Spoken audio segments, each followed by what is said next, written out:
একটা সিদ্ধ আলু আর 1 কাপ আটা দিয়ে বানিয়ে নাও মনের মতো জলখাবার। একটা বাটিতে নিয়ে নিয়েছি নুন, চিনি, টক দই, আটা নিয়েছি 1 কাপের একটু বেশি, তার সঙ্গে দিয়েছি বেকিং পাউডার, বেকিং সোডা, সামান্য একটু সাদা তেল আর অল্প অল্প করে জল দিয়ে ভালো করে মাখিয়ে নিয়েছি। এখন ঢাকা দিয়ে রেখে দেবো 10 মিনিটের মতো। ভিডিওটা ভালো লাগলে অবশ্যই একটা লাইক করো, চ্যানেলটাকে সাবস্ক্রাইব করে পাশে থেকো।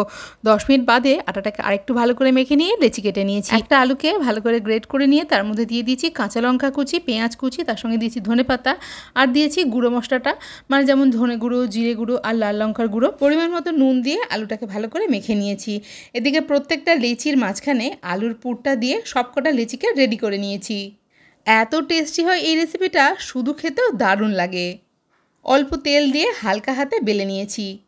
তেল, ঘি, মাখন বা জল কিছুই লাগবে না। কড়াইতে দিয়ে দুটো পিঠ বেশ লাল করে ভেজে নিয়েছি। এক একটাতে আবার কালো জিরে আর ধনেপাতা দিয়েও বেলে নিয়েছিলাম।